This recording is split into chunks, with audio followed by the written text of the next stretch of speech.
आज मेरे पास एक ऐसी कहानी है जो शायद आपकी सोच बदल दे। पाकिस्तान में इमरान खान की सरकार गिरी। Entire opposition has ganged up against Imran Khan and the Pakistan army, and this is huge.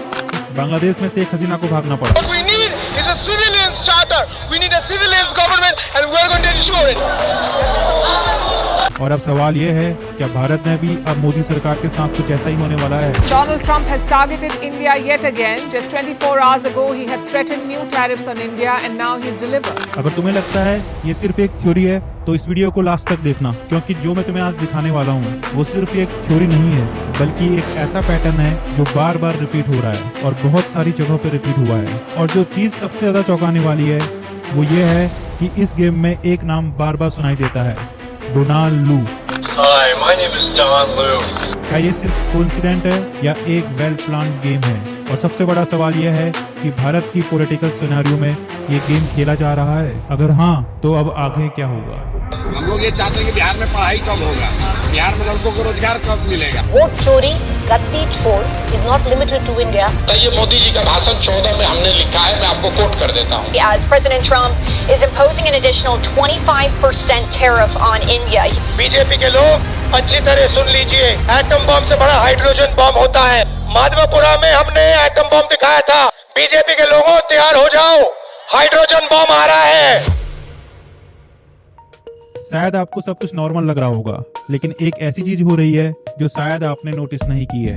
अगर तुम्हें लगता है कि मोदी सरकार एकदम स्टेबल है और इसे कोई हिला नहीं सकता है, तो आप एकदम गलत हैं। मैं तुम्हें एक सिंपल मैथ दिखाता हूँ। सेंटर गवर्नमेंट में एनडीए के पास अभी 293 सीट्स हैं और सरकार बनाने के लिए चाहिए होती हैं 272 सीट्स। मतलब अभी सिर्फ 21 सीट्स का मार्जिन है। लेकिन ये सरफेस लेवल की बात है। असली गेम तब समझ आता है जब तुम इंडिविजुअल अलायंस को देखते हो। देखो, बिहार के चीफ मिनिस्टर हैं नीतीश कुमार। इनके पास जेडीयू की 12 एमपी की सीट्स हैं सेंटर पे, और ये सीट्स कोई ऑर्डिनरी सीट्स नहीं है। ये वो सीट्स हैं जो मोदी गवर्नमेंट का फ्यूचर डिसाइड कर सकती हैं। अब इस साल नवंबर में बिहार में असेंबली इलेक्शन होने वाले हैं, जिसमें टोटल 243 सीट्स हैं और करंट में एनडीए के पास है 125 सीट्स, मतलब 3 सीट्स का बफर है। अब जो सबसे इंटरेस्टिंग चीज है वो है करंट पॉलिटिकल सिनेरियो। अब इसमें क्या है, नीतीश कुमार बीजेपी के साथ सेंटर पे अलायंस पे हैं, लेकिन ग्राउंड लेवल पे इनकी जो पोजीशन है, इनकी जो अभी छवि है वो अच्छी नहीं है, वो एकदम डिफरेंट है। और ये जो वोट चोरी का जो फैक्टर है, जो प्रशांत किशोर इसको स्प्रेड कर रहे हैं बिहार पे, और जो बाकी डेमोग्राफिक चेंजिंग है बिहार के अंदर,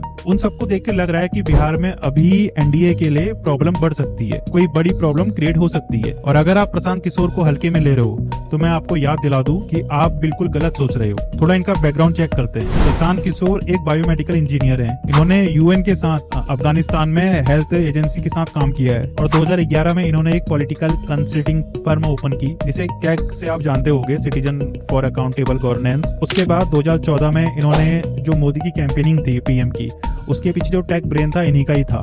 उसके बाद 2014 में जैसे ही पीएम मोदी बनते हैं, उसके बाद इन्हें अमित शाह साइड कर लेते हैं। टेलीग्राफ की खबर के मुताबिक लोकसभा चुनाव के बाद ही अमित शाह ने प्रशांत किशोर को किनारे कर दिया था। अमित शाह को जवाब देने के लिए प्रशांत किशोर मोदी के विरोधी खेमे में शामिल हो गए। और इसके बाद प्रशांत किशोर ने जो किया वो बहुत गेम चेंजिंग था। ठीक 1 साल बाद 2015 में ये बिहार असेंबली के लिए नीतीश कुमार का सपोर्ट करते हैं, मतलब उनके लिए कैंपेनिंग करते हैं, और नीतीश कुमार बिहार में जीत जाते हैं बीजेपी के खिलाफ। ये पर्दे के पीछे काम करने वाली उस टीम का जश्न है जो पिछले कई महीनों से नीतीश को जिताने के लिए दिन रात एक किए थी। जिस गाने की धुन पर इनके पैर थिरक रहे हैं, उसके पीछे भी इस टीम के कप्तान का दिमाग है। आप जरूर ऐसे कप्तान से मिलना चाहेंगे जो जीतना जानता है, तो मिलिए प्रशांत किशोर से। इसके बाद इन्होंने ममता बनर्जी, केजरीवाल, अमरिंदर, इन सब के साथ कैंपेनिंग की और सबको सीएम बनवाया। मतलब कहने का मतलब यह है कि जिस पार्टी के लिए इन्होंने कैंपेनिंग की और उसको संभाला, उस पार्टी का सीएम जरूर बना। ये इनका ट्रैक रिकॉर्ड है। अभी क्या हो रहा है, अब ये अपनी खुद की पार्टी लॉन्च कर रहे हैं बिहार पे, जिसका नाम है जन स्वराज पार्टी। और बिहार में ये अभी तक 4000 किलोमीटर की पैदल यात्रा कर चुके हैं। और एक पोल के अकॉर्डिंग, सर्वे के अकॉर्डिंग, इनकी जो पब्लिसिटी है बिहार में बढ़ चुकी है। पहले उनकी पब्लिसिटी 12% के आसपास थी और अब वो 18% क्रॉस कर चुका है। अगस्त के महीने में प्रशांत किशोर की 22% लोग सीएम का पसंदीदा चेहरा मानते हैं। तो अब मैं तुम्हें दिखाता हूँ कैसे बिहार इलेक्शन पे मोदी गवर्नमेंट का पूरा फ्यूचर टिका पड़ा है। थोड़ा इस मैथमेटिक को समझने की कोशिश करते हैं। अगर नवंबर में बिहार इलेक्शन में एनडीए 3-4 सीटें हारती हैं, तो उस केस में क्या होगा?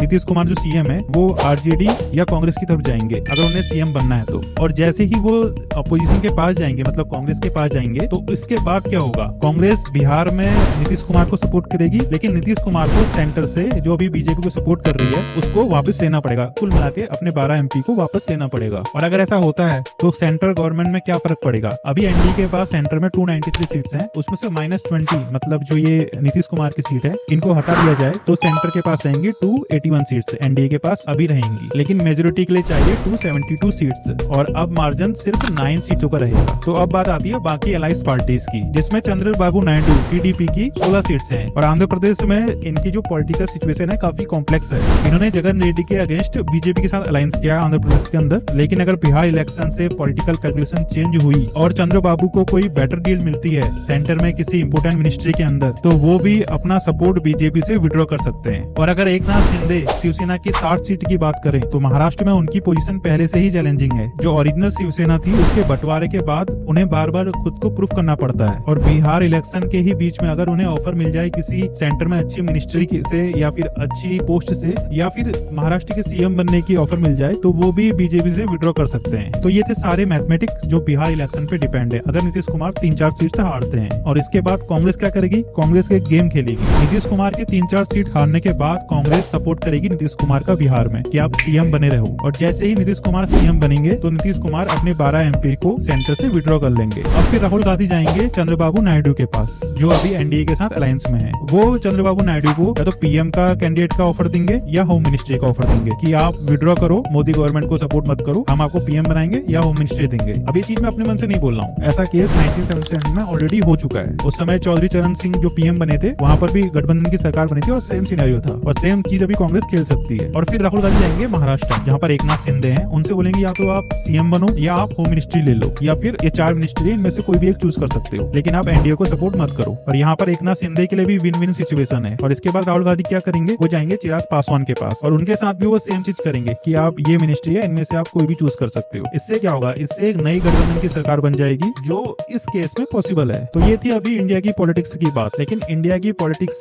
बाहर से भी इन्फ्लुएंस हो रही है। अब वो कैसे, मैं समझाता हूँ आपको। मैंने आपको स्टार्टिंग में बताया था कि बांग्लादेश और पाकिस्तान वाला जो पैटर्न है वो इंडिया में देखने को मिल रहा है। अब वो कैसे मिल रहा है आप इसको देखो। ठीक 1 साल पहले 2024 में डोनाल्ड लू, जो आपको मैंने नाम पहले बताया था वीडियो में, उनकी टीम के कुछ अमेरिकन डिप्लोमेट्स इंडिया आए थे। और वो क्यों आए थे? वो आए थे अपोजिशन के लीडर से मिलने। उसके बाद ये जो डिप्लोमेट्स हैं, ये फार्मर जो प्रोटेस्ट हुए थे उनके जो लीडर्स हैं जो उनको संभाले थे प्रोटेस्ट को, उनको इनवाइट करते हैं अमेरिकन एम्बेसी में चाय पीने के लिए, जिसका कोई लॉजिक नहीं बैठता है इससे डिप्लोमेटिक से। अब क्या होता है ना, हर कहानी के 2 पहलू होते हैं, एक आपको दिखाया जाता है, एक आपसे छुपाया जाता है। अब वो कैसे, मैं समझाता हूँ आपको। अब अमेरिका क्या कर रहा है? अमेरिका सैंक्शन और टैरिफ के थ्रू जो इंडिया की इकोनॉमी है इसको डिसबैलेंस करने की कोशिश कर रहा है। ये वही पैटर्न रिपीट कर रहा है जो इसने पाकिस्तान और बांग्लादेश में यूज किया। दूसरी तरफ वोट चोरी का जो नैरेटिव है इसको सोशल मीडिया में सिस्टमैटिकली पुश किया जा रहा है। अगर तुम सोशल मीडिया में जाकर देखो #वोट चोरी डालो, ट्विटर में, यूट्यूब में, फेसबुक में, तो उसमें मिलियंस में व्यूज क्रॉस हो गए सडनली। और अगर तुम सोच रहे हो कि अमेरिका एक इकोनॉमिक सुपर पावर है, वो डायरेक्टली किसी देश की गवर्नमेंट को नहीं गिरा सकता, तो आप गलत सोच रहे हो। अब मैं तुम्हें पाकिस्तान और बांग्लादेश की कहानी को डिटेल में बताता हूँ कि कैसे अमेरिका ने वहाँ की सरकारें गिराई है। अब 2022 में जो पाकिस्तान में हुआ वो कोई सडनली एक्सीडेंट नहीं था। इसमें मेनली 2 टूल यूज किए गए थे अमेरिका की तरफ से। पहला टूल था इकोनॉमिक अटैक। अब अमेरिका ने क्या किया? अमेरिका ने IMF के थ्रू पाकिस्तान का $6 बिलियन का फंड होल्ड करवा दिया, जिसका रिजल्ट हुआ कि पाकिस्तान में इन्फ्लेशन बढ़ी, करेंसी डिवैल्यू हुई और पब्लिक में गवर्नमेंट के अगेंस्ट सेंटिमेंट बिल्ड होने लगे। और इसके बाद अमेरिका ने यूज किया टूल नंबर 2, पॉलिटिकल मैनिपुलेशन। अब जैसे ही इकोनॉमिक प्रेशर मैक्सिमम पे गया, वैसे ही इमरान खान की जो गठबंधन थी, वीक गठबंधन थी, उसने नो कॉन्फिडेंस मोशन का जो प्रस्ताव पारित कर दिया। मतलब अमेरिका ने परफेक्ट टाइमिंग ने परफेक्ट एग्जीक्यूशन दिया। और यहाँ पर भी सबसे इंपोर्टेंट कैरेक्टर आता है डोनाल्ड लू। 7 मार्च 2022 को डोनाल्ड लू ने पाकिस्तान एम्बेसी में जाकर मीटिंग करी और पाकिस्तानी एम्बेसडर एक मैसेज भेजता है इस्लामाबाद में कि अगर इमरान खान के खिलाफ अविश्वास प्रस्ताव पारित हो गया, मतलब साबित हो गया, तो वॉशिंगटन पाकिस्तान की सारी भूल माफ कर देगा। लेकिन अगर नहीं हुआ तो पाकिस्तान के लिए आने वाले दिन बहुत खराब होंगे। ये एग्जैक्ट मैसेज जो असद माजिद खान है उन्होंने इस्लामाबाद में भेजा था। और इससे होता क्या है ना, अगले दिन पाकिस्तान के पार्लियामेंट में इमरान खान को हटाने की कोशिश की जाती है और लगभग 1 महीने तक इमरान खान रैली निकालते गए कि अमेरिका उनकी सरकार गिराना चाहता है और फाइनली 10 अप्रैल 2022 को इमरान खान सरकार से बाहर हो जाते हैं। Here's the big breaking news from Pakistan. Shehbaz Sharif has been elected as the new Pakistan Prime Minister. It's finally happened. और ऐसा ही सिमिलर पैटर्न हमें देखने को मिला बांग्लादेश में, जहां पर प्लान सेम था लेकिन एग्जीक्यूशन डिफरेंट था। पहले बांग्लादेश की इकोनॉमी को प्रेशर दिया गया, जिससे बांग्लादेश में इन्फ्लेशन बढ़ी, पब्लिक के सेंटिमेंट हर्ट हुए, गवर्नमेंट के खिलाफ पब्लिक बोलने लगी, फिर एक नैरेटिव खड़ा किया गया। उसके बाद सोशल मीडिया में मैनिपुलेशन किया गया, एक हैशटैग चलाया गया रिजर्वेशन का, क्योंकि यहाँ पर सिनेरियो क्या था, यहाँ पर सिनेरियो ये था कि जो शेख हसीना थी इसके पास 75% मेजोरिटी थी, तो इसको गिराने के लिए उन्होंने सोशल मीडिया का यूज किया। अब इससे हुआ क्या, जैसे ही रिजर्वेशन की बात चली तो जो 25% लोग थे उन्होंने शेख हसीना को उसके पद से ही गिरा दिया और लास्ट में शेख हसीना को भागना पड़ा और ऐसा दिखाया गया कि शेख हसीना एक डिक्टेटर हैं।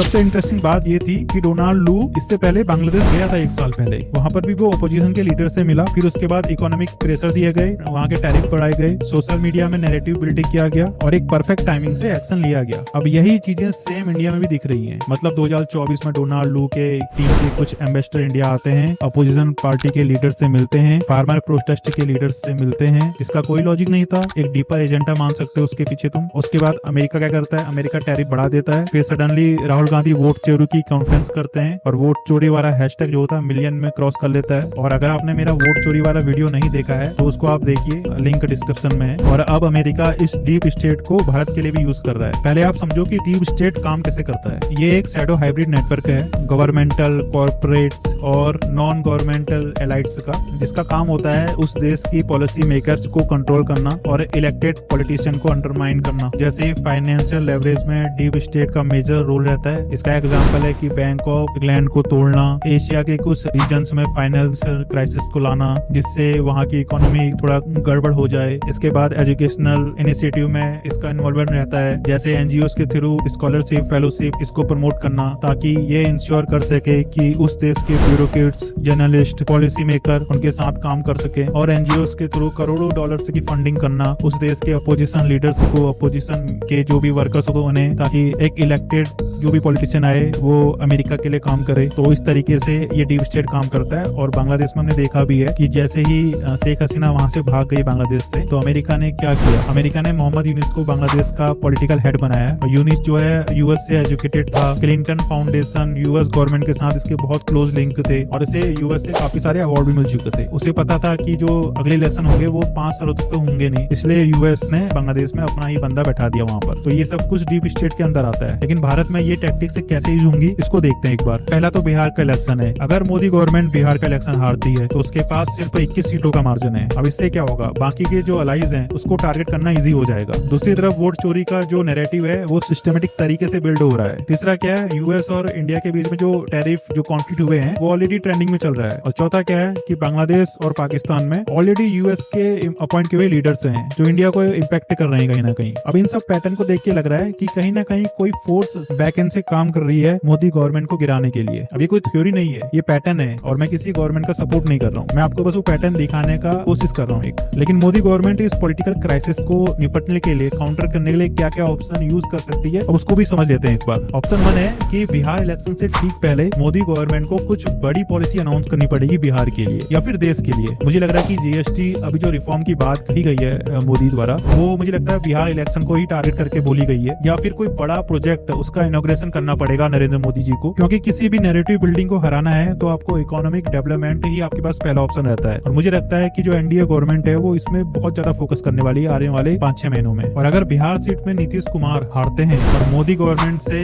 अपना सपोर्ट विड्रॉ करते हैं तो मोदी गवर्नमेंट के लिए ऑप्शन 2 है कि वो अपनी अलायंस पार्टियों को एक अच्छा पोर्टफोलियो ऑफर कर सकते हैं, जैसे कि राज्यसभा में कुछ सीट्स उनको ऑफर कर सकते हैं, चंद्रबाबू नायडू, एकनाथ शिंदे, उनको उनकी मनमर्जी की डील ऑफर कर सकते हैं। तो ये उनके पास ऑप्शन 2 हो सकता है। सकता है। बीजेपी के पास ऑप्शन 3 है कि वो कांग्रेस और रीजनल जो पार्टीज हैं जैसे कांग्रेस वर्सेस आरजेडी उनके बीच में लड़ाई करवा दे। तो ये बीजेपी के पास ऑप्शन 3 है। इससे उनके वोट कट जाएंगे और बीजेपी मजबूत बन जाएगी। और लास्ट और बहुत एक्सट्रीम सिचुएशन में बीजेपी के पास एक ऑप्शन है आर्टिकल 356 मतलब प्रेसिडेंट रूल। लेकिन ये पॉलिटिकली बहुत रिस्की है तो इसको वो यूज करेगी नहीं। नन 1% चांस है, नहीं तो नल चांस है। अगर आपने आर्टिकल 356 के बारे में डिटेल में देखना है कि हिस्ट्री में किस किस पार्टी ने इसका यूज किया तो मेरी वोट चोरी वाली वीडियो है उसको आप जरूर देखना। उसमें मैंने एक्सप्लेन किया कि कांग्रेस ने कैसे कैसे इसको यूज किया है और इसकी क्या क्या पावर्स हैं। तो डिस्क्रिप्शन में लिंक है, आप उसको देखना। अगर अच्छा लगता है तो उसको शेयर भी करना। लेकिन ये तो है कि अंदर का पार्ट है, देश के अंदर का पार्ट है। लेकिन सबसे इंपॉर्टेंट जो टैक्टिक्स है वह है ये जो डीप स्टेट है इसके खिलाफ लड़ना मोदी गवर्नमेंट के लिए। तो सबसे पहले ना मोदी गवर्नमेंट को सोशल मीडिया में काउंटर करना पड़ेगा। जो भी वोट चोरी का जो नैरेटिव है इसका काउंटर करना पड़ेगा। उसका जो टेक्निकली आपने रिस्पॉन्स देना पड़ेगा वो भी डेटा और फैक्ट के अकॉर्डिंग। और जो यूएस के साथ आपके रिश्ते जो बिगड़े हुए हैं, भले ही वो ट्रम्प के साथ मतलब साइड का हो या फिर किसी और साइड का, आपने उनको मेंटेन रखना पड़ेगा। और चाइना और रशिया से जैसा कि अभी मीटिंग चली रही है वहां पर दोस्ती ज्यादा बढ़ानी पड़ेगी ताकि जो ट्रेड डिपेंडेंसी हो वो म्यूचुअल रहे, वो बैलेंस रहे। और उसके बाद मोदी गवर्नमेंट को जो